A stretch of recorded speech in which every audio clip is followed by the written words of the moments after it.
TS system में काम करने के लिए आपको ब्राउज़र में http://ts.raj.nic.in लिखना होगा। जब आप ये लिखेंगे तो आपसे यूज़र नेम और पासवर्ड मांगे जाएंगे।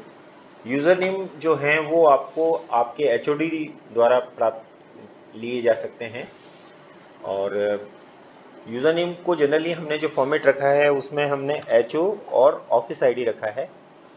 तो एचओ, जैसे मैं आपको एग्जांपल देता हूँ, पीएचडी साउथ का, जिसने थोड़ा सा काम करा हुआ है, तो उसका लॉगिन इस प्रकार होगा HO.32164 उस ऑफिस का आईडी है। इसको वो ओटीपी के माध्यम से भी कर सकता है, और ओटीपी कहाँ पे आएगा, जो उसका मोबाइल नंबर रजिस्टर्ड है। दूसरा ऑप्शन ये है कि वो पासवर्ड डाल के कर सकता है। और ये पासवर्ड जो हैं, अगर आपको नहीं पता तो आपने A&F वाले सिस्टम में जो काम में लिए हैं उन पासवर्डों को इस सिस्टम में लाया जा सकता है, ये नीचे वाले ऑप्शन के साथ। तो आप लॉगिन करेंगे तो आपको ये स्क्रीन दिखाई देगी। इसमें समरी शीट में इंफॉर्मेशन दिखा रखी है, और सबसे ज़्यादा आपको जो ध्यान देने वाली बात है वो यहाँ पे मेनू दिखाई दे रहा है। मेनू में ये तो ऑफिस का नाम हो गया, ये डैशबोर्ड हो गया जो आपको दिखाई दे रहा है, ये प्रोजेक्ट और वर्क मैनेजमेंट का है।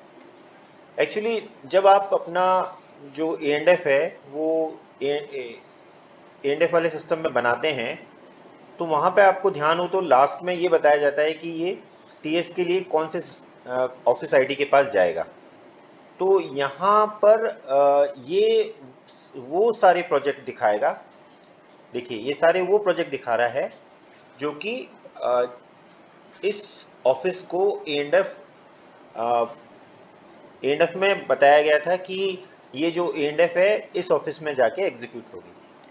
यहाँ पर ये जब भी आपको लगता है कि A&F में कुछ बदलाव हुआ है या नई A&F आई है, तो fetch latest project detail from A&F system को आप लगा सकते हैं। तो यहाँ पर वो जो प्रोजेक्ट है, उस प्रोजेक्ट को हम डायरेक्टली आपको नहीं एग्जीक्यूट करने को दे रहे। इसका रीज़न ये है कि एक प्रोजेक्ट हो सकता है एक कार्य में ही बटे, और वो जो कार्य है वो एक वर्क ऑर्डर में एग्जीक्यूट हो। लेकिन इसके साथ आपके सिस्टम में ये भी संभावना रहेगी कि प्रोजेक्ट जो है मल्टीपल वर्क में बट रहा है, और उन वर्क को अलग अलग डिवीज़न द्वारा एग्जीक्यूट किया जा रहा है। तो देखिए, ये हमने आपको पहला ऑप्शन दिखाया था, यहाँ आप जो A&F वाले सिस्टम से प्रोजेक्ट में डेटा लेके आ सकते हैं। दूसरा ऑप्शन है वर्क क्रिएशन। जो A&F है वो प्रोजेक्ट ही है। प्रोजेक्ट मतलब हो सकता है उसमें मल्टीपल वर्क हो या सिंगल वर्क हो, दोनों ऑप्शन हैं। तो जब प्रोजेक्ट आपके पास आया है उसको आप वर्क में कन्वर्ट करने का काम यहाँ पे करेंगे। तो इस बटन को जब आप प्रेस करेंगे तो ये जो प्रोजेक्ट है, ये देखिए, प्रोजेक्ट का आईडी आपके लिए इम्पॉर्टेंट है। ये प्रोजेक्ट जो है कौन कौन से वर्क में बटा, ये यहाँ पे एग्जाम्पल आपको जो दिखाई दे रहा है, इसमें एक प्रोजेक्ट जो है वो एक वर्क में ही एग्जीक्यूट किया जा रहा है। ठीक है, तो ये वाला ऑप्शन जो है, ये आपको सबसे पहले अपने प्रोजेक्ट को वर्क में बदलना होगा। फिर दूसरा जो ऑप्शन है वो एस्टिमेट मैनेजमेंट का है, जिसमें आपको जो वर्क आपने अपने आप को अलॉट किए हैं वो, या आपको किसी और ने अलॉट किए हैं, तो आपको यहाँ पर दिखाई देंगे। तीसरा ऑप्शन जो है वो अब जो आपके पास वर्क आ गए हैं उनका एस्टिमेट बनाने का ऑप्शन, ये डिटेल एस्टिमेट बनाने का ऑप्शन है। इसमें जो आपके पास काम आए हैं उनका आप डिटेल एस्टिमेट बना सकते हैं। हमने डिटेल एस्टिमेट का टेम्पलेट भी रखे हैं। टेम्पलेट रखने का काम है वो इसलिए किया गया है ताकि अगर आपको एक ही तरह के कार्य बार बार रिपीट करने हैं, जैसे हैंडपम्प है, हैंडपम्प का अगर आपने एक बार टेम्पलेट बना लिया, तो जो अगर आपको 10 हैंडपम्प बनाने हैं तो 10 हैंडपम्प में उसी टेम्पलेट को आप काम में ले सकते हैं। इसके अलावा जो नॉन BSR आइटम है उनको अगर आपके यहाँ से एस्टीमेट बना रहे हैं, उसमें आपने कुछ नॉन वीएसआर आइटम काम में लिए हैं, तो उसके लिए आपको प्रॉपर अप्रूवल लेनी होगी। बिना अप्रूवल किए वो जब जो आप एस्टीमेट बना चुके नॉन हैं तो वीएसआर उसके बाद आइटम है आप टीएस उनको बनाने का आप काम करेंगे। तो सबसे पहले टीएस में आप शामिल नहीं कर टीएस का पाएंगे। ड्राफ्ट बनाएंगे। उसके लिए ये ऑप्शन आपको अवेलेबल करा रखा है। यहाँ पर अगर आप में व्यू करना है, एडिट करना है तो ऑप्शन है।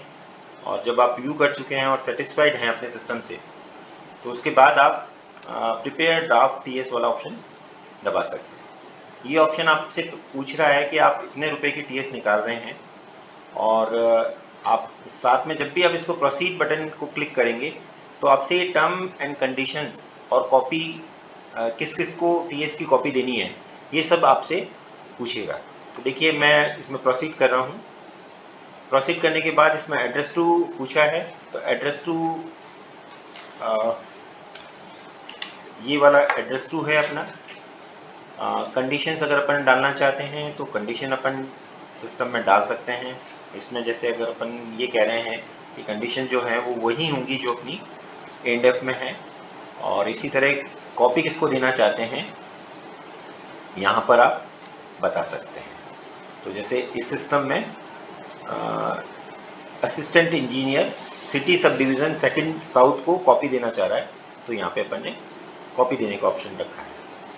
और ये जब आप पूरा काम कर देंगे तो आप इसको सेव कर देंगे। सेव करते ही आपकी जो ड्राफ्ट टीएस है वो बन जाएगी। अब आप ये वाला जो ऑप्शन है ये कहाँ पे आ जाएगा, अगर आप वापस लॉगिन करेंगे तो ये ऑप्शन आपको मैनेज टीएस में मिलना शुरू हो जाएगा।